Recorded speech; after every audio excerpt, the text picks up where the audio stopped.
Bonjour chers élèves de Terminal littéraire, nous voici en présence de deux historiens que nous avons l'honneur d'accueillir aujourd'hui pour débrouiller les fils de cette Rihanna du XVIe siècle qu'est la princesse de Montpensier. Donc vous avez vu que le contexte historique avec Bertrand Tavernier est assez malmené, assez étrangement mené dans le film, alors que Madame de Lafayette a une vision tout à fait particulière de l'histoire. Nous allons d'abord replacer les choses dans leur contexte avec les guerres de religion, puis débrouiller les fils des relations entre le marquis de Mézières, Henri de Guise, le duc d'Anjou, Monsieur de Montpensier, et puis ce fameux comte de Chabannes, a-t-il existé ou non? Nous allons avoir la réponse dans quelques instants. Euh, donc je vais d'abord laisser la parole à Pierre Mahut, qui va donc nous expliquer les tenants et les aboutissants de ces fameuses guerres de religion. Les guerres de religion sont une guerre civile qui oppose catholiques et protestants dans la seconde moitié du XVIe siècle. Il s'agit en réalité essentiellement d'une guerre politique et instrumentalisant des motifs religieux. En effet, il ne s'agit non pas tant de contester la foi d'autrui que de mettre en doute, en défaut, l'autorité royale. Néanmoins, la question de l'aspect religieux des guerres de religion est particulièrement aiguë puisqu'il s'inscrit dans l'apparition du protestantisme au début du XVIe siècle, qui est la conclusion du Moyen Âge finissant, qui voit une inquiétude particulièrement forte des élites dans leur au-delà, après la mort. Comment faire pour arriver jusqu'au paradis? Et les positions de l'Église catholique et des premiers réformateurs vont se cristalliser jusqu'à aboutir à un schisme qui crée le protestantisme, qui se diffuse très rapidement en France et qui est le terreau des guerres de religion. Alors le film de Tavernier est marqué par une violence extrême, tout comme l'époque. Est-ce que cette violence correspond réellement au XVIe siècle vu par Madame de Lafayette, donc au XVIIe? Cette période contraste étrangement avec l'époque de Madame de Lafayette. Nous sommes sous le règne de Louis XIV, où le roi, après de nombreux aléas, a remis la noblesse au pas et dirige l'État d'une main de fer, ce qui contraste complètement avec une époque comme celle des guerres de religion, où au contraire l'autorité royale est battue en brèche constamment, et ce sont les grands nobles qui animent la, la vie politique française, en particulier la famille de Guise pour les catholiques et le prince de Condé pour le parti protestant. Chaque chef de parti a aussi généralement du mal à contrôler totalement les gens qui dépendent de lui. Et les guerres de religion sont émaillées de scènes de massacres dont la plus célèbre est évoquée dans le roman. C'est la Saint-Barthélemy, qui commence par le massacre des chefs protestants, mais qui se poursuit en émeute urbaine dans un bain de sang qui se répercute ensuite dans tout le royaume. Donc là, vous avez souhaité nous présenter un premier tableau. Qu'est-ce que ça représente exactement, ce tableau que nous avons à l'écran? Il s'agit d'une scène allégorique peinte largement a posteriori par Antoine Caron dans les années 1590. Donc on est grosso modo 20 ans après la Saint-Barthélemy, puisqu'elle a eu lieu en 1572. Et justement, on évoque par le massacre des innocents indirectement les événements traumatisants de cette fameuse nuit du 23 au 24 août. Alors je pose la question qui fâche, est-ce que le comte de Chabannes a eu partie liée à cette Saint-Barthélemy, à ces guerres de religion? Est-ce qu'il avait un rôle important? Est-ce que c'était un traître? Alors le comte de Chabannes, tel qu'il est décrit dans le roman, n'a jamais existé. Par contre, une figure tiraillée entre son choix politique et religieux et la loyauté à celui dont il dépend, celui dans la clientèle duquel il se trouve, est un conflit interne assez fréquent pour l'époque. L'exemple le plus célèbre est Henri IV, qui change régulièrement religion, de confession plutôt, au fil des pressions qu'il subit. Mais ce qui est aussi assez représentatif de la Saint-Barthélemy, c'est que finalement, Madame de Lafayette nous le décrit comme se trouvant un peu par hasard à Paris et étant massacrée sur la foi de Ouidir. Et là, ça correspond vraiment à la réalité de ces émeutes urbaines. Donc finalement, ce sont des religions au service d'un pouvoir politique qui cherche à s'asseoir. Qui est Euh, au contraire, c'est l'affirmation d'un pouvoir royal qui n'est pas accepté par la noblesse, qui se divise en deux factions visant plus à reprendre le contrôle du pouvoir que à accepter ce processus de renforcement de l'autorité royale. Ce processus va durer en tout et pour tout jusque dans les années 1660 où Louis XIV parvient enfin à reprendre la main sur sa noblesse. Et cette idée d'un roi qui doit être au-dessus des factions, donc au-dessus des pouvoirs religieux, est une idée vraiment très nouvelle.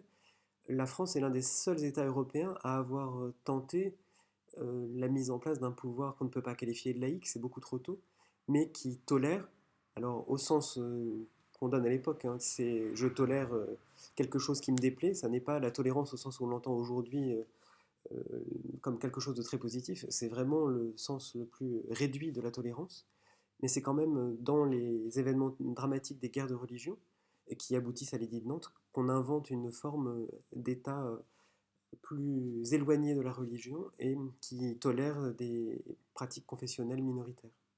Madame de Lafayette était catholique ou protestante? Quel point de vue, selon vous, elle a sur ces guerres de religion? Madame de Lafayette, comme la très grande majorité de la noblesse dans la deuxième moitié du XVIIe siècle, est catholique. Rester protestant au-delà de 1650 est vraiment très compliqué en France. Les pressions politiques sont écrasantes. Petit à petit, Louis XIII a révoqué toutes les libertés, c'est-à-dire les privilèges accordés aux protestants. Et pour accéder aux plus hauts offices, c'est-à-dire aux postes les plus importants, on ne pouvait plus être protestant. On ne pouvait plus non plus baptiser ses enfants, ou ils étaient considérés comme illégitimes. Et donc la plupart des grands nobles se sont convertis progressivement au catholicisme, y compris les chefs de file du protestantisme comme les Condés. Les autres ont choisi l'exil. Alors, pour bien nous faire comprendre ce qu'est le protestantisme, vous avez souhaité nous montrer l'image de l'intérieur d'un temple protestant, puisque l'équivalent d'une église catholique est un temple. Qu'est-ce qu'on peut en tirer? Qu'est-ce que vous souhaitez nous montrer sur cet intérieur?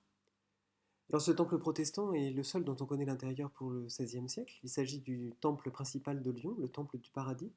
On voit au centre, non pas un autel avec un retable, une représentation religieuse ou un prêtre qui dit la messe dans un costume riche de broderie, mais au contraire une chaire, donc un endroit un peu surélevé dans lequel on peut lire les textes tirés de la Bible et les commenter.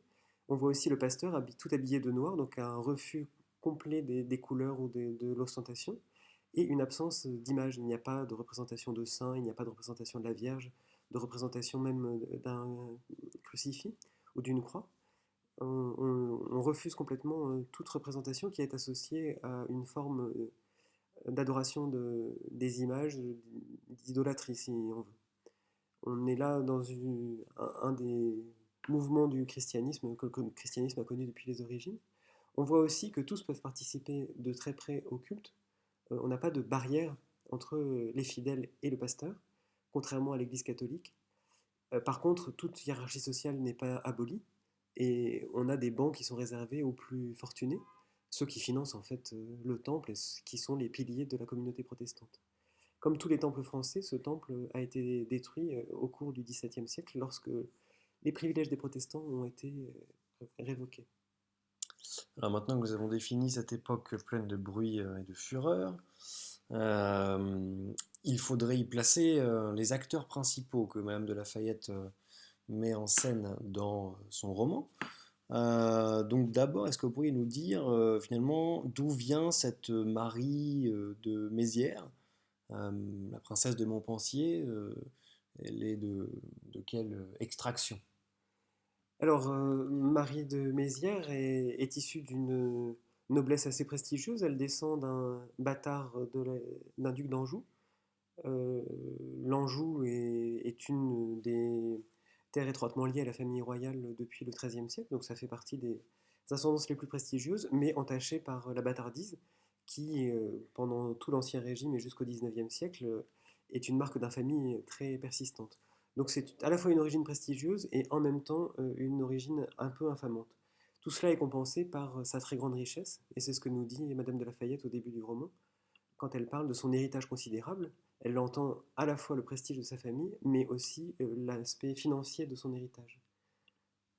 Donc voilà, une personne de grand renom au niveau national, mais en même temps euh, qui n'est pas à la hauteur de son mari, puisque la famille des Bourbons-Montpensier une branche collatérale de la famille des Capétiens, donc la famille des rois de France. C'est une famille très éloignée. Leur ancêtre commun, c'est Saint-Louis, donc on est au XIIIe siècle, donc entre le XIIIe et le XVIe siècle. Voilà, c'est des cousins vraiment très éloignés, mais qui ont continué d'être assez étroitement associés par des mariages. Donc ce duc de Montpensier est de la plus haute extraction nobiliaire, mais ce mariage s'explique principalement par la richesse de Marie de Mézières, qui intéresse particulièrement la haute noblesse, qui est toujours à la recherche de nouvelles sources de financement. Alors on a un portrait, hein, donc bien différent de l'actrice du film de Tavernier. Est-ce qu'il y a des éléments stéréotypés ou allégoriques, métaphoriques dans ce portrait? La blondeur, la blancheur du teint, la forme des yeux, les positions des mains ici. Est-ce qu'on a des choses à dire ou sur un regard d'historien sur ce portrait? Ce qui est toujours un peu troublant pour les historiens dans les portraits anciens, c'est que les canons de la beauté ont beaucoup évolué. Et quelqu'un qui est dépeint comme une des plus grandes beautés de sa période nous paraît aujourd'hui très éloigné de nos canons de beauté contemporains. Dans les canons du XVIe siècle, l'opulence des formes est très recherchée. Plus on est gros, plus on est grosse, mieux c'est vu. Marie de Médicis, l'épouse d'Henri IV, est ainsi célébrée parce qu'elle remplit bien ses robes. Donc ici, on retrouve un visage très plein, très rond. Le teint très blanc est aussi quelque chose qu'on recherche particulièrement chez les femmes. La recherche du soleil est une recherche très tardive, elle est un critère de distinction. On voit aussi dans les pratiques de maquillage, donc ce teint blanc est accentué par la céruse, et seuls les joues et les lèvres sont rehaussées d'un peu de rouge, qui est un rouge totalement artificiel. On est encore un peu dans la tradition des fronts très hauts, très dégagés. Pendant toute la première moitié du XVIe siècle, les femmes s'épilent le front pour donner plus d'ampleur à ce front qui est un symbole d'aristocratie, ce qui nous paraît vraiment très étrange aujourd'hui puisque ça équivaut un peu à être chauve artificiellement. Ici, on retrouve un peu cette recherche du front haut, mais tout de même atténuée par rapport au portrait plus ancien. Pour son statut social, évidemment, la couronne posée sur le meuble juste à sa gauche est un symbole de son titre de princesse dauphine d'Auvergne. Le titre de prince est presque exclusivement réservé au prince du sang et, et donc un élément particulièrement recherché. Dans les éléments de vêtements, elle porte un manteau doublé d'hermine, l'hermine étant traditionnellement associée au pouvoir et notamment au pouvoir royal. Les rubans, eux, sont des éléments vestimentaires de mode ainsi que les dentelles qui font partie de l'apparat habituel des portraits princiers de la deuxième moitié du XVIe siècle. Alors là, le pendant masculin, donc ici on a Henri, duc d'Anjou, jeune, puis un autre portrait vieux, enfin vieux, c'était un chef de guerre. Donc voilà, ce personnage apparaît, il vous a surpris, vous me l'avez dit vendredi dernier dans le film. Alors qu'est-ce qu'on peut dire de ce fameux chef de guerre, Henri Ier de Lorraine? Henri Ier de Lorraine est un membre de la famille de Guise. C'est une famille de l'aristocratie française de très haut rang, puisqu'ils sont eux aussi princes étrangers et peuvent à ce titre être presque considérés comme les équivalents de la famille royale. Et ce personnage, Henri Ier, est le fils de François Ier de Guise, lui aussi appelé le Balafré, puisque tous les deux étaient des chefs de guerre et ont récolté leur lot de cicatrices sur les champs de bataille. Et tous les deux avaient aussi pour point commun principal d'être les chefs du parti catholique qui cherchait à prendre le pouvoir en France, voire à usurper la couronne. Quand on parle de parti catholique, on est assez proche d'un parti extrémiste. Ce sont les plus farouches défenseurs d'un catholicisme très intransigeant et qui ne reflètent pas l'opinion de l'ensemble des catholiques français. Et cette intransigeance se marque dans ce portrait, puisque le duc est représenté habillé de noir avec une large collerette mais sans dentelle, qui peut à la fois évoquer l'importance de la maison de Habsbourg euh, dans sa défense du parti catholique. Les Habsbourg, Philippe II notamment, sont vraiment constamment habillés en noir pour montrer l'austérité du catholicisme triomphant. La fraise, elle, a des proportions qui sont tout à fait françaises, mais le refus de la dentelle est là aussi une manière d'afficher son austérité et finalement de répondre à l'austérité protestante par une austérité catholique. Donc cette simplicité qui ne saute pas forcément aux yeux, mais qui est vraiment recherchée par ce portrait, est vraiment un signe d'affirmation politique. Quant à la beauté du duc de Guise, les balafres, je crois, ont fait beaucoup rêver, quelles que soient les périodes, ça en fait partie. Son aura de chef de guerre toujours victorieux y participe également. Et il correspond très probablement surtout au canon de la beauté de l'époque. Alors, ce Henri Ier de Lorraine avait une mère célèbre, je crois, si je ne me trompe pas. C'est bien Catherine de Médicis? Non. C'est pas Catherine de Médicis. Alors, qui est-elle? La mère du duc d'Anjou. Ne nous perdons pas. Du duc de Lorraine. Du duc de Lorraine. Enfin, de Guise, pardon. De Guise. On va y arriver. C'est qui? Qui est sa mère? On ne sait plus. En tout cas, Catherine de Médicis a un rapport plutôt avec le premier personnage. Le duc d'Anjou. Très bien. Donc, si on récapitule, nous avons Henri Ier de Lorraine, un catholique djihadiste. Complètement. Complètement, la violence armée fait partie de leur quotidien. Manipulé par l'étranger. Et nous avons le duc d'Anjou. Non, c'est le même, mais jeune. Non, le duc d'Anjou. Oui. Qui s'appelle aussi Henri. Qui s'appelle aussi Henri pour simplifier. C'est la mode. Et qui, lui, est le fils de Catherine de Médicis. Il devient le futur Henri III, qui régnera en France de 1574 à 1589. Et elle fera partie des rois les plus incompris de l'histoire de France, en ce sens que toute son action a été orientée vers le renforcement du pouvoir royal, à un moment où celui-ci était devenu quasi inexistant. Alors, il nous reste Monsieur de Montpensier, donc le pauvre mari de la princesse. Alors, qu'est-ce qu'il représente? Pourquoi Madame de Lafayette l'a choisi? Qu'est-ce qu'il représente dans l'aristocratie française au XVIe siècle? Madame de Lafayette a probablement choisi surtout la duchesse de Montpensier parce qu'elle n'a pas eu d'influence politique déterminante, que c'est un personnage relativement méconnu, et donc créer une histoire romanesque autour de ce personnage avait l'avantage de ne vexer personne. Ensuite, son époux correspond aux critères que pouvait avoir Madame de Lafayette, c'est-à-dire que c'est un membre de la noblesse de la plus haute extraction, du fait que c'est un Bourbon, donc un cousin du roi, et ça correspond tout à fait au lectorat qu'elle souhaitait atteindre.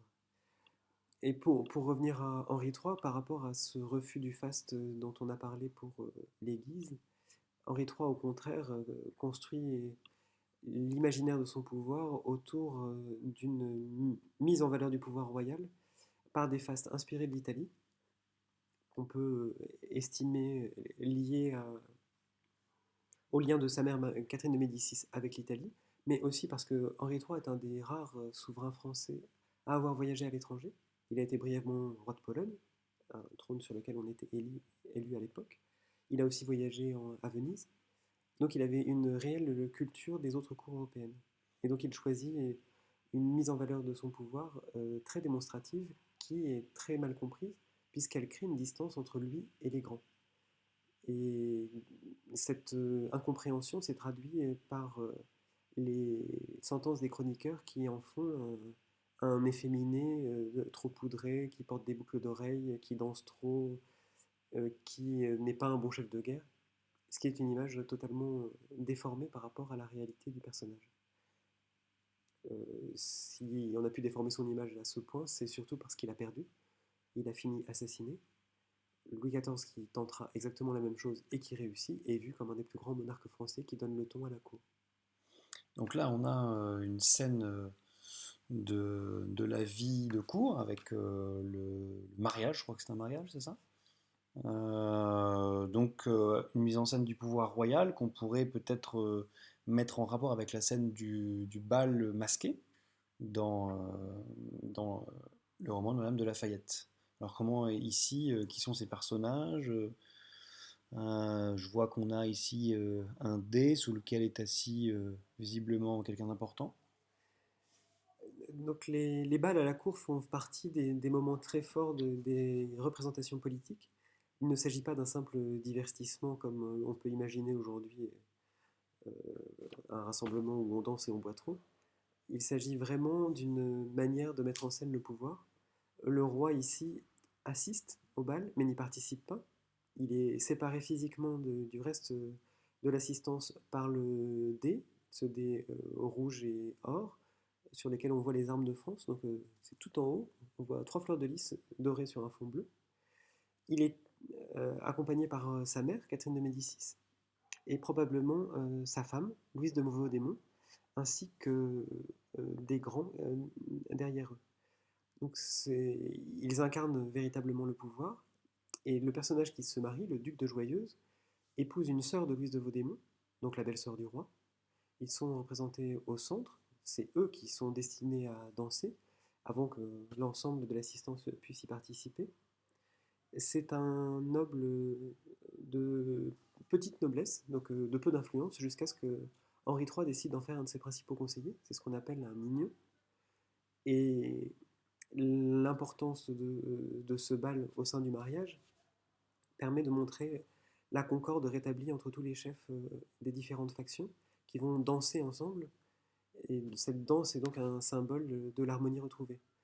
Mais le symbole ne permet pas pour autant de panser les plaies et cette mise en scène de pouvoir est plus un vœu pieux d'Henri III qu'une réalité politique retrouvée. Alors, puisqu'on parle mariage et vocabulaire, dans le roman de Madame de Lafayette, il est fait mention d'une amourette entre De Guise et Mademoiselle ou Madame. Quelle différence? Qui est cette mademoiselle? Qui est cette madame par rapport au roi? Alors, Madame est le titre traditionnel porté par la sœur du roi quand il en a une, ou sa belle-sœur quand il n'a pas de sœur. Dans le cas d'Henri III, Madame est plus connue grâce à Dumas sous le nom de la reine Margot, puisqu'elle était sa sœur, et il a tardé à la marier. Et évidemment, c'était un des partis les plus recherchés. C'était aussi une femme de lettres très brillante, la seule de sa famille qui ait réussi à accueillir les ambassadeurs polonais venus chercher son frère pour le mettre sur le trône de Pologne, en discutant avec eux en latin, puisque c'était la langue de cour de la Pologne. Donc une femme de lettres vraiment très cultivée et très proche de son frère Henri III. On lui a prêté toutes sortes de liaisons, dont la faiblesse du pouvoir royal euh, permet d'imaginer que certaines d'entre elles ne sont pas fondées. Il s'agit probablement plus de calomnies pour contribuer à l'affaiblissement des Valois, donc cette branche des Capétiens qui règne à cette période, plutôt qu'une réalité forte. C'est un peu la même chose que Gala ou Voici, et on aime bien les histoires croustillantes, et plus il y en a, plus on est content. Voilà les chroniques qui vendaient bien au XVIIe siècle. Le meilleur pour ça, c'est Brantôme, qui est le chroniqueur des galanteries, comme on pouvait les appeler à l'époque, et qui nous relate tous les dessous, dans tous les sens du terme, de la cour. Un roman croustillant, des chroniques croustillantes, donc à lire. Peut-être une dernière remarque à laquelle on n'aurait pas pensé. Alors, sur la question du bal, ici, ça n'est pas un bal costumé. Pour autant, les bals costumés sont bien attestés à la cour de France depuis au moins 150 ans quand le roman se déroule. Euh, on a eu le bal des Ardents en 1406 où les participants étaient déguisés en sauvages et ont péri dans les flammes à cause d'une torche trop bien allumée, d'où son nom de bal des Ardents. Un autre élément pour ce contexte politique, pour pouvoir approfondir la manière dont peut se négocier une paix pendant les guerres de religion, un film a été tiré de la paix de Saint-Germain, qui est une paix vraiment essentielle puisque à l'issue de la troisième guerre de religion, elle tente une paix équilibrée entre catholiques et protestants. Elle sera la base de toutes les paix successives jusqu'à l'édit de Nantes qui continue de s'en inspirer. Donc un film à voir sans aucun doute pour approfondir. Et enfin, pour le choix de la période par Madame de Lafayette, on peut penser que Madame de Lafayette s'adresse à un public de grands nobles qui sont nostalgiques du pouvoir qu'avaient leurs ancêtres ou les représentants de leur ordre au XVIe siècle, puisque c'est eux qui faisaient et défaisaient les factions à la cour, ce qui n'est plus du tout le cas sous Louis XIV, où ceux qui détiennent le pouvoir sont le roi et ses conseillers, le plus souvent issus de petites noblesses, voire de non-nobles. Donc Madame de Lafayette flatte finalement la nostalgie du pouvoir des grands qu'elle côtoyait dans les salons. Enfin, le roman de Madame de Lafayette est tout imprégné de la doctrine philosophique dominante dans l'aristocratie française à la fin du XVIe et au XVIIe siècle, qui est le néo-stoïcisme. C'est une doctrine philosophique qui est notamment inspirée des écrits de Sénèque et qui met en valeur le fait d'endurer sans se plaindre, d'accepter et de ne chercher à contrôler que ce qu'on peut contrôler. Par exemple, ne pas lutter contre la mort puisque la mort est inéluctable, mais plutôt essayer de maîtriser ses passions puisque les passions sont humaines et on peut y mettre fin. Et on voit sans cesse dans les romans de Madame de Lafayette les tentatives, avec succès ou non, de maîtriser son amour qui forme la trame de la plupart de ses intrigues. Voilà une philosophie tout indiquée pour vous, terminale littéraire, afin de supporter les souffrances qui vous amèneront jusqu'au baccalauréat. Donc je remercie Pierre Mahut et Sébastien Glosselin de nous avoir armés face à cet inextricable nœud historique qui maintenant est un peu plus clair.